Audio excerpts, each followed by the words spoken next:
Hello friends, welcome back to Shashi Vantashala. ఈరోజు వీడియోలో dry fruits milk షేక్ని ఎలా ప్రిపేర్ చేసుకోవాలో చూపించబోతున్నానండి. ఈ సమ్మర్లో చల్లచల్లగా హెల్తీగా టేస్టీగా ఈ డ్రై ఫ్రూట్స్ మిల్క్ షేక్ని చాలా సింపుల్గా ప్రిపేర్ చేసుకోవచ్చండి. మరి ఈ simple tasty dry fruits milk షేక్ని ఎలా ప్రిపేర్ చేసుకోవాలి ఇప్పుడు వీడియోలోకి వెళ్ళి చూసేయండి. ఇప్పుడు ఒక బౌల్ తీసుకొని అందులో అరకప్పు ఖర్జూరాలను వేసుకోవాలండి. ఇక్కడ నేను గింజలు తీసేసిన ఖర్జూరాలను చూపిస్తున్నానండి. ఇలా గింజలు తీసిన ఖర్జూరాలని అరకప్పు బౌల్లోకి వేసుకోవాలి. ఖర్జూరాలు వేసుకున్న తర్వాత ఇందులో 10 జీడిపప్పులు, ఒక 10 బాదం పప్పులు, ఒక 10 పిస్తా పప్పులని వేసుకోవాలి. ఇలా డ్రై ఫ్రూట్స్ అన్ని వేసుకున్న తర్వాత ఇందులో వేడివేడి పాలని వేసుకోవాలండి. వేడివేడి పాలు వేసుకోవటం వల్ల డ్రై ఫ్రూట్స్ అనేవి తొందరగా నానిపోతాయండి. ఇందులో చల్లటి పాలను కూడా యాడ్ చేసుకోవచ్చు. కానీ చల్లటి పాలు వేసుకోవటం వల్ల డ్రై ఫ్రూట్స్ నానడానికి ఎక్కువ టైం పడుతుంది.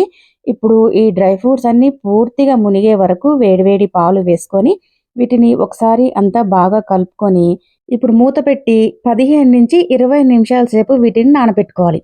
ఈలోపు మనము వేరే ఇంకొక బౌల్ తీసుకొని అందులో 1 టీ స్పూను సబ్జా గింజల్ని వేసుకోవాలి. ఇందులో కొద్దిగా వాటర్ని యాడ్ చేసి ఒకసారి అంతా బాగా మిక్స్ చేసుకొని ఈ సబ్జా గింజల్ని కూడా ఒక 5-10 నిమిషాల సేపు వీటిని నానబెట్టుకోవాలి. వీటిని పక్కన పెట్టుకున్న తర్వాత నెక్స్ట్ మనము ముందుగా నానబెట్టి పెట్టుకున్న డ్రై ఫ్రూట్స్ అనేవి 20 మినిట్స్ తర్వాత చూపిస్తున్నాను చూడండి.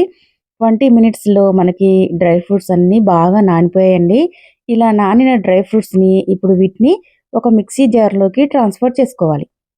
ఇలా అన్ని మిక్సీ జార్లోకి వేసుకొని ఇందులో కాచి చల్లారబెట్టుకున్న చల్లటి పాలని వేసుకోవాలండి. ఇక్కడ నేను 1/2 లీటర్ పాలని వేసుకుంటున్నాను. ఇలా పాలు వేసుకున్న తర్వాత ఇందులో 2 యాలకులు, అలాగే మన స్వీట్‌కి తగినట్లుగా 1-2 టేబుల్ స్పూన్స్ వరకు తేనెని వేసుకోవచ్చండి. ఇందులో మనము ఎలాంటి స్వీట్ యాడ్ చేయట్లేదండి. బెల్లం కానీ, చక్కెర కానీ ఏమీ వేయట్లేదు.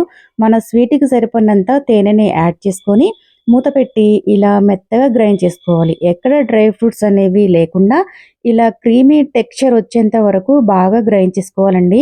డ్రై ఫ్రూట్స్ అన్నీ పూర్తిగా గ్రైండ్ అయ్యి ఇలా క్రీమీ టెక్స్చర్ వచ్చిన తర్వాత ఇప్పుడు సర్వింగ్ గ్లాస్‌లోకి తీసుకొని సర్వ్ చేసేసుకోవటమండి. సర్వింగ్ గ్లాస్‌లోకి ఒక 2 ఐస్ ముక్కలు వేసుకొని మనం ముందుగా ప్రిపేర్ చేసి పెట్టుకున్న డ్రై ఫ్రూట్స్ మిల్క్ షేక్ని వేసుకోవాలండి. ఇలా సింపుల్గా డ్రై ఫ్రూట్స్ మిల్క్ షేక్ని ప్రిపేర్ చేసుకోవచ్చండి. ఇలా సర్వింగ్ గ్లాస్‌లోకి డ్రై ఫ్రూట్స్ మిల్క్ షేక్ వేసుకొని పైనంగా జీడిపప్పు, బాదం పప్పు, పిస్తా పప్పు ఇలా సన్నగా కట్ చేసుకొని పైనంగా గార్నిష్ చేసేసుకోవటమే అండి. ఇలా ఇవన్నీ వేసుకున్న తర్వాత ఇందులోనే మనము తాగేటప్పుడు ఇలా మనం ముందుగా నానబెట్టి పెట్టుకున్న సబ్జా గింజల్ని కూడా ఈ డ్రై ఫ్రూట్స్ మిల్క్ షేక్‌లో వేసుకొని కలుపుకొని తాగటమే అండి. చాలా టేస్టీగా ఉంటుంది.